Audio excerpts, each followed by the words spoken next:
Hi, Julia. Hey, Michelle. How How's it you going? doing? I have a You want me to headache. cook? Wait, no. Yeah. I think we're even now, actually. Yeah, I get that all the time on IM and we're all typing at the same time.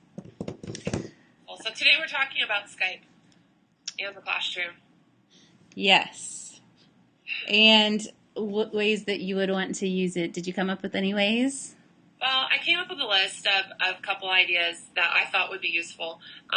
Parent-teacher conferences. Parents can't always make it down after school hours. They're working extended day, traffic, distance, etc. I thought that would be kind of cool to be able to and have that video conference call. You can have the student present with the parent, or it could just be teacher parent. But nonetheless, you can make that connection. Sometimes I feel like when I call home, I don't know who I'm talking to. Right, yeah. So I liked that one. Go ahead, you give me one. Well, that's a good idea.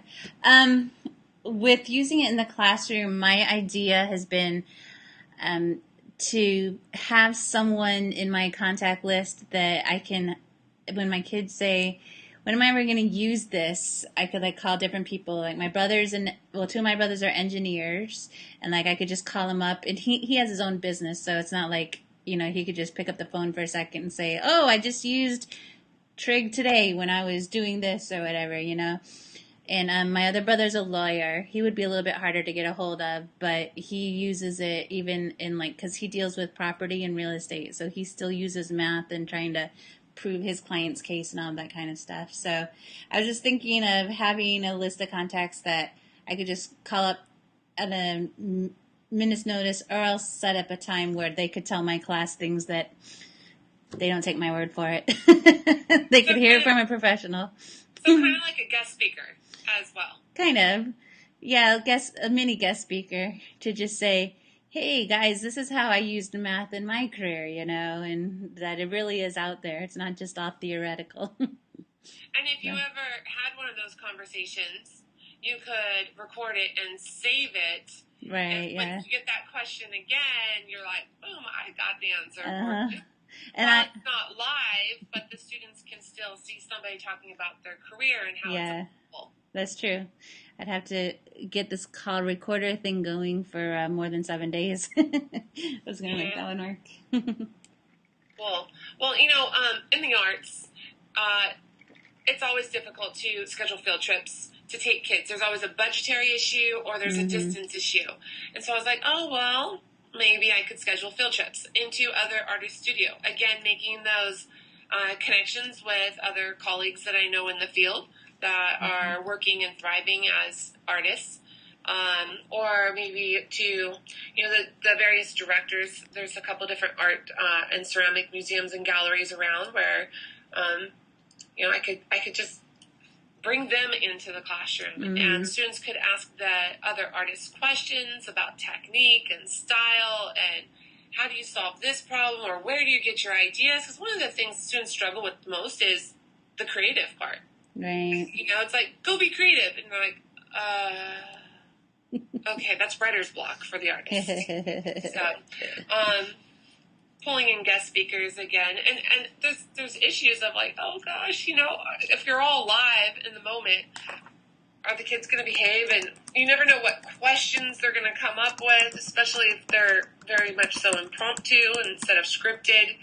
So I am concerned about that because sometimes the high school kids can, just like on a regular field trip, right? Yes. But you would just hope that, they would respect it and see how unique this tool really could be in the experience. And they also have it in FaceTime, and in their other things also. The Skype, like you said, you have to be logged on for it, but the FaceTime, they kind of just always have it. So I don't know. I think there's a lot of tools that they could use for it too. Cool. Another idea was if kids are absent, because in my math class especially, if someone's absent in English or in history, they'll say, read page such and such and answer the 5 questions or whatever. But in math, it's always something new. It's something that needs to be explained to them. There are very, very few that can look at there's some, but very few that can look at the example and say, okay, I figured it out. So like, if whether I made a recording of it for people who are absent, or if, like one of my students logged on to Skype and made a live recording for the person who was sitting at home, was logged on and was watching the examples being done or something like that. It's not something I want to make a habit of, but I think it would be helpful for some people. I agree. So. Again, my content area is that where demonstrations go on, and if you're not there, you missed it. Right. There's no rewind button on a live demonstration. So being able to record it and then play it back, or have a student logged in and a Skype session going on. Maybe there's a student that's on extended medical leave, and so they're on independent study, had a surgery or whatnot. They could still get the information. A lot of the times I have students that will have their parents or guardians come in and get supplies and materials to work on their assignments later at home. Oh, I just saw an IM come in. Yeah, exactly. It could be useful that way. Yeah, definitely very useful. Yeah, I was just typing out the ideas we talked about. I said my ideas. So I could type out what I thought or what I remember your ideas to be, or else you could type them. I will work on typing them right now. I'm a slow typer. For sure. So I'll let you type. No, no worries. Go ahead. I can talk. I was just saying, I just typed out my ideas, talking to professionals or making recordings for absent people. Yes. And I am talking about the fact that it would be nice to be able to do field trips, have guest speakers, and to have parent-teacher conferences. Oh, yeah, parent-teacher. And we didn't really talk much about this, but definitely it opens up the world for, global collaboration, where you no longer have to just collaborate at your school site with those that you know. So maybe we can connect with other classrooms anywhere. Right, and I was thinking with that also, how they always compare us to other countries and things, like, oh, we're so much below other countries. And I think there's other factors, but it'd be interesting to let my kids at their level Skype in with like an advanced class in like Japan or something, like see the difference and how respectful they are to their teachers over there, like in that culture, and just, see what it. What's instruction like? Right, or see what the teacher, like, if the teacher's doing anything amazing, or if it's just that the students are field trips. Yep. Or if the it's just like if the students are more respectful or more trying to learn, what kind of the environment would be. I just think it'd be interesting for my students to like interact with that kind of a thing, because they probably never have seen other cultures, in the classroom. Definitely. And maybe they would learn to appreciate what they have as a result. Yeah. They have a teacher that makes them laugh sometimes. Sometimes. I told them today, if I found any of those little pieces on the floor that I was talking about, that they would lose a bazillion points. Bazillion points. So the floor was clean. Awesome. Awesome.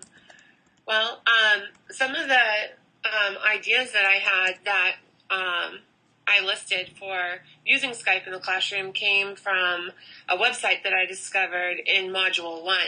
And so I'd like to share that with you by sharing my screen. Okay. And we'll go ahead and start that. Can you see it now? Not yet. I'm actually going to access. Can you see? Yeah, now. Yes. Okay, so I'm going to go to my library and have everything kind of filed here. And the article I wanted, or it's actually a blog I wanted to take you to, was 50 awesome ways to use Skype in the classroom. And I thought that this was an interesting blog because it had lots of different ideas of, students talking with authors. I thought, oh, that's so cool. In elementary school, wouldn't that be so neat to be able to talk to an author about something you're reading, or even in high school, I don't know, video conferencing. There's just all sorts of different field trips. I talked about that. After school help, so we could do tutoring. If a student just needed you to re-explain that math technique, quite possibly, or a procedure. What's the formula? I don't understand. It's not making sense. You could do interviews, guest lectures, and then different ways of promoting community and whatnot. So I liked a lot of these. I thought it was pretty cool. Yeah, so what I was going to do is I'll send this document to you, and I'll share the file. I used this extension up here. This is the Save to Google Drive extension, and if you record it, it'll web capture either just what's on my screen or the entire web page, depending what I select. And I'll send that over your way. Alrighty. And we'll stop sharing now. Let me make sure I got it. You send it to the APU, right? I haven't sent it, but I did just stop the sharing, so we should be back to just our pictures. And I'm grabbing our file for us now.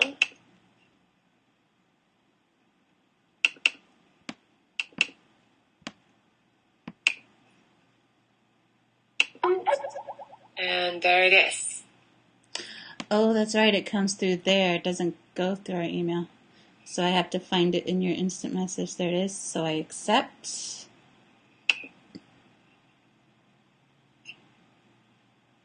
It's downloading. Seems as though your image has frozen at this time on my screen. It could be because my computer is busy downloading. It's acting a little bit slow. Am I still frozen? Yes, you are. But you can hear me? But I can hear you just fine. But it's not my picture? It's my you're face? Back. I'm back. Yeah, I was just notified that the file transfer has been completed. So it should be there. Okay, so then I can open it from here and then save it wherever I want? Yes, that is correct. That way you can kind of go back and look at the website and review the blog and any of its resources, and maybe they'll be helpful and inspirational to you in the classroom. Cool. Hold on, I'm doing save as. I'm putting it just on my desktop for right now.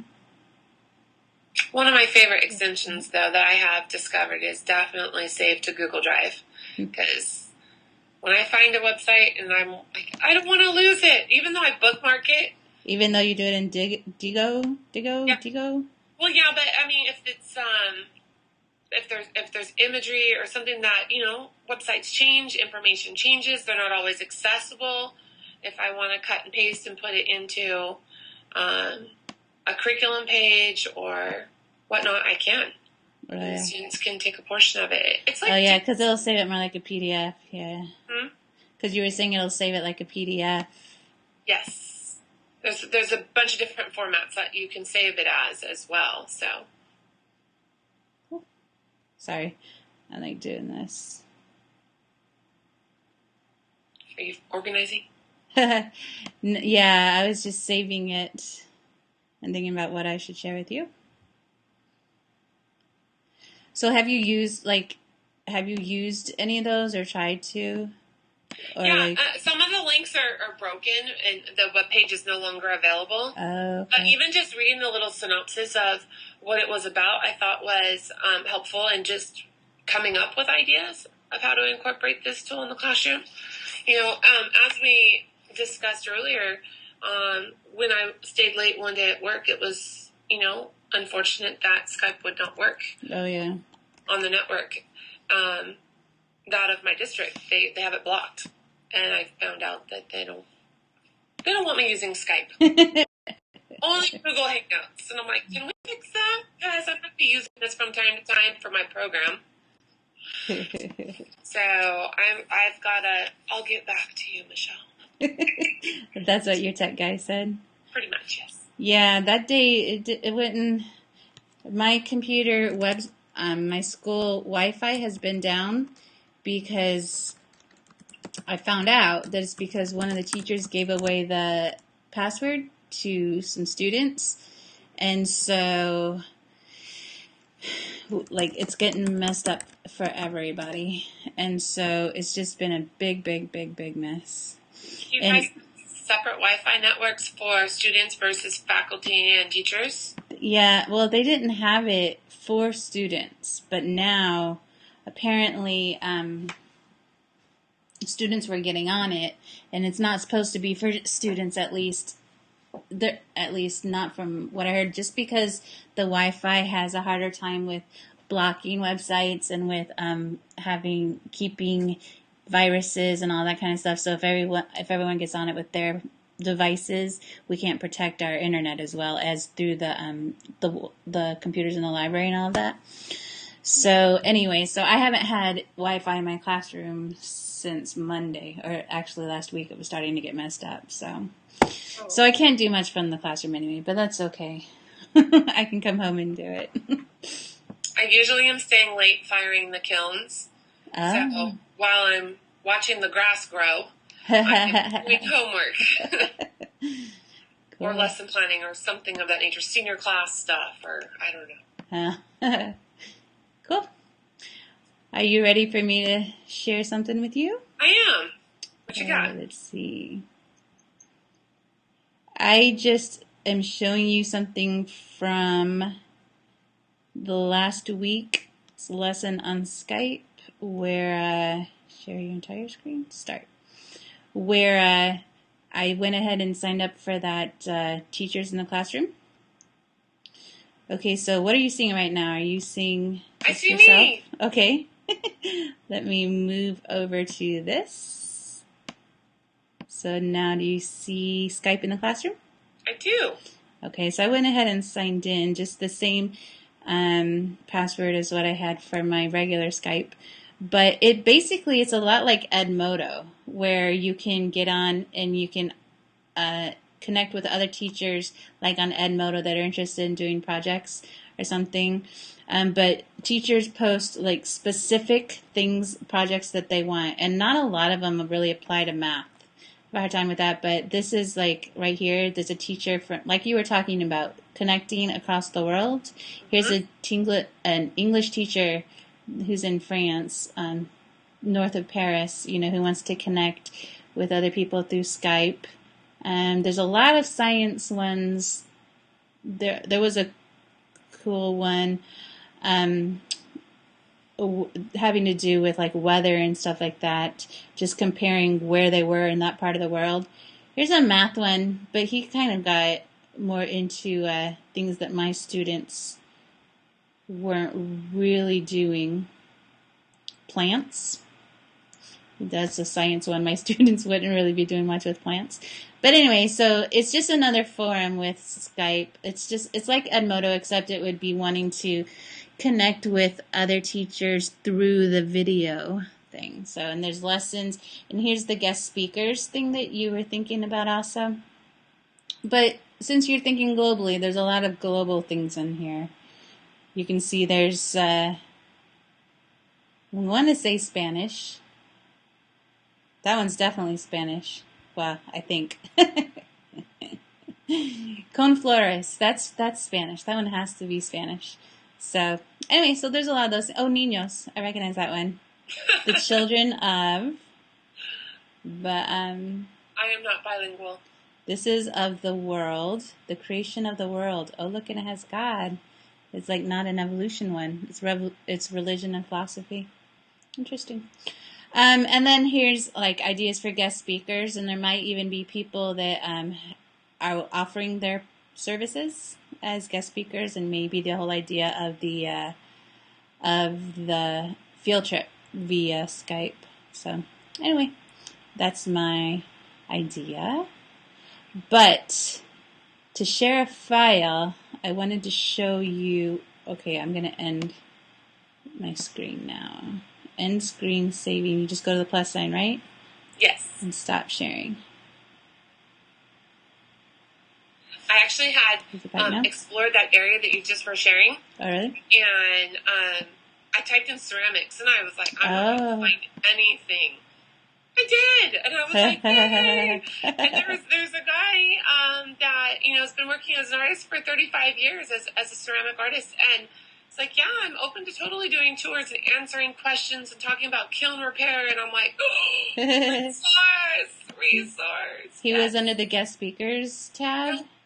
No, he was just a future just a fellow teacher. He was under the teacher in the classroom, and he was right there. Let's see, under I don't know, it was home collections. Skype lessons. Didn't have it, but no, I put teachers and I put ceramics. There's all kinds of stuff. It was just, I don't know, it was so cool. Oh, that's cool. Do you think you'll ever have time to do that in your classroom? There's always, different moments here and there, and students always have questions, like, oh, what's your studio look like at home waiting? And so it'd be fun to even just record a session at my studio at home, and it'd be like, this is what it looks like. Oh, yeah, that's true. Kids love to see that kind of stuff. I really want to make videos, instructional videos. I think it'll be fun. I hope we get to do that sometime in this program. Hint, hint. I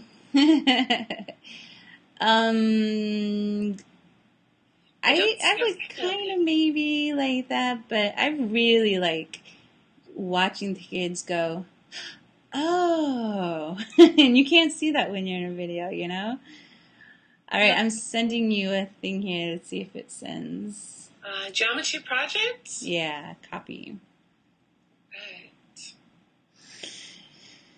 But yeah, making the videos would, be useful for times when that would work, when that would be appropriate. So, like when there's a sub and you're that you want to just give your instruction and they can just play. That's the other idea for Skype, wasn't it? We had that discussion in a forum, didn't we?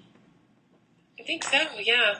Because I know there's a instructor at my school site that makes videos and he posts them on his Google Plus, and they just kind of do their thing. For subs or for flipping the classroom or something?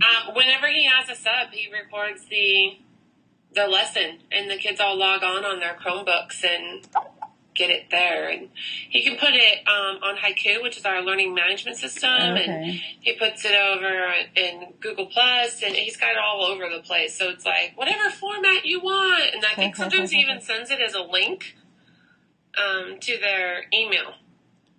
Oh. Because we have class set groups of emails, so you can send out to just period 1 and 5. Okay. Teach different subjects or courses, different periods. So you guys have Haiku, is that like Sakai, kind of? Yeah, kind of like Sakai. Yeah. Summatively. And I think I posted their URL somewhere in one of the forums. I can't tell you which one. Here, I'm going to send you a high five. You ready? A high five. Oh, there he is. He's so cute. Oh, you're using all the emoji things on Slack. Did my document land? Doc unit? The document that I sent you? You should have gotten notification. I did download it, and it gives you notification? Yes, you should have gotten notification over a window should have popped up. Okay. I was probably too busy with the emojis there. Yes, and I did get it, and it dropped it right over into my downloads file. Oh, and I see some cute artwork. Okay, what you're looking at is I give them a list of shapes that they have to incorporate: trapezoids, parallelograms, rectangles, circles, rhombus, kites, and they have to find a way to turn it into an overall picture. But then they have to use the graph paper because they have to calculate the area and the perimeter of each one. And I find with those projects it's pretty cool because I'm going to share the screen just for another second so that whoever's watching this recording can see it also. Are you going to show the San Francisco Bridge one? Sure. And I really like the Titanic one. Have you seen the Titanic one yet? No, I'm going to go back and scroll. Let's see. It's Oh, yes, Titanic. Titanic is quite nice. And The fish. they, yeah. And they have to figure out what to do. Like, see this ear right here? Yes. The length of that diagonal, they always want to just call it 2. And I tell them, how can that be 2 when this one is 2? So they have to find a way to deal with that, and it's the Pythagorean theorem. And it makes them understand why the Pythagorean theorem is necessary, and it also makes them realize really how to use it. There, that bridge one? Yeah. This bridge one was actually not a geometry project. This bridge one involved more algebra because I had them use point slope intercept, or slope intercept lines right here. So it's more like they incorporated lines with the bridge, but I like how they made the little reflection on the bottom. But the Titanic one was the cool one. But they incorporated the different shapes. Yes. Anyway. So I just thought that was a fun thing to share. It's Cool not really assignment. Skype related, but Cool assignment. I like it. I do those. I always do those during the testing weeks when they're so burnt out. I don't want them to have to like learn a whole lot of stuff, and so I just make this project do over like the 2 weeks of testing, so they can just work on it in class and color it in class and ask me all the questions they want and that kind of stuff. So We're going through testing right now. I understand.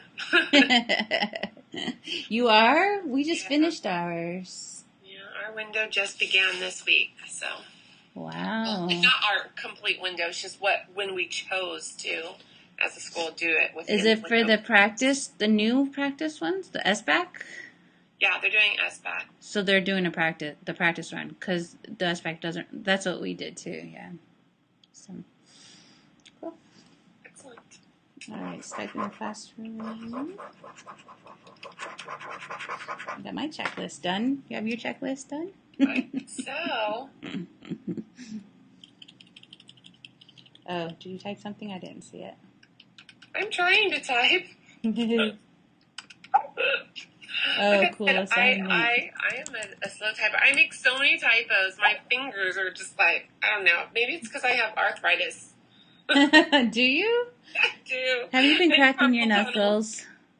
Pardon me? Have you been cracking your knuckles? Well, I work with my hands. Oh. The clay, and today I spent 6 hours on the potter's wheel teaching and showing, kids what they could do with the clay. 6 hours. Wow. We're making hollow forms, and we're in the more experimental phase instead of making the traditional form. Wow. What new things can you do? My hands are tired, but no excuses. Every day I type, there's issues. So I go back and edit. My fingers just, my fingers move faster than my brain sometimes, so I have to, keep them in line. But okay, well, I'm going to turn the recorder off now, but I won't say goodbye until after we've turned off the recorder. So, all right. I guess we'll just close off the session. Okay, so hi, Robin. Hi, Julia. And hopefully Jen will be joining us soon. I hope so. All right, we are meeting today to talk about the lesson that we taught, incorporating 2 web-based resources. Yes. And I'm going to go ahead and start. Okay. For this particular end of the year unit, I decided to go ahead and see what a flipped classroom would be like. Okay. So I used the Camtasia that we learned. Okay. And I used my my Mobi software that I have, and I created lessons for them to watch at night where they have the notes in front of them. They just have to fill them in. Okay. And at first it started off really well. The kids liked it, but by yesterday, the last lesson, they were all like, "What? Video?" They only 3 of them had the notes copied. So the thing I would do differently with that is I need to put something in there that that shows me that they watched it. Because what I've done is I've walked around and I've checked their notes, or I gave them little quizzes, which is what's coming up on the next part of the technology. Okay. What I would do is I would add little things like I tried this. I had an app on my phone that will scream. So at the very end of the lesson, I put my phone up to the microphone and made it scream to see if anybody would tell me the next day that they heard it scream. Okay. That way I would know that they actually watched it. So I'm thinking if I do this next year, I'm going to have things within the video that show that they watched it, like little, I don't know, just keywords or something that they have to tell me. Otherwise, I know that they didn't really watch it. And also the whole idea of that putting that quiz on the end, like you through TED Ed. So I need to think of ways to see that they really did watch it, that they didn't just get the notes from someone who did. So that was at night, and then the next day I did this lesson. I used Socrative.com. Have you tried that yet? I have not. It looks like this. I want to see if I can do this screen sharing for a second here. Screen share. I want to show you. What is that one there? Oh, whoa, that's backwards. Okay, there. Nope, that's not the right screen share that I want to show. Let me end that. All right, what do you see now? Do you see just me again? I do. Okay, I'm going to. What I like about Socrative is that they don't have to get an account or anything. They can just join the chat room that you're in, and they can share their answers with you. So, do you see my screen now? I see it. Do you see black and pink now? I do. Okay, this is the website that I set up for my class. Okay. And they go on here, and they can click onto any of these, and they can watch the video that has to do with that lesson, and I assign them. But then the next day, I go onto Socrative.com. This is what the teacher screen looks like. And you create a quiz, and then you can start it, and the students just enter their answers right into their phones. See this number right here? That might be Jen. Is that Jen? It might be. I need to check. This number right here, if students type that in, then they join your chat room and they put their comments or their answers in. Okay. And the second thing I use, which I really like, is Padlets. Have you tried it yet? Michael's. I have. Did you like it? I do. My biggest problem with it is just how anonymous it is, because this is one of my class's responses. I said, did you like the flipped lesson, yay or nay? And for second period, they were okay. But if you look at third period, actually go to fifth period.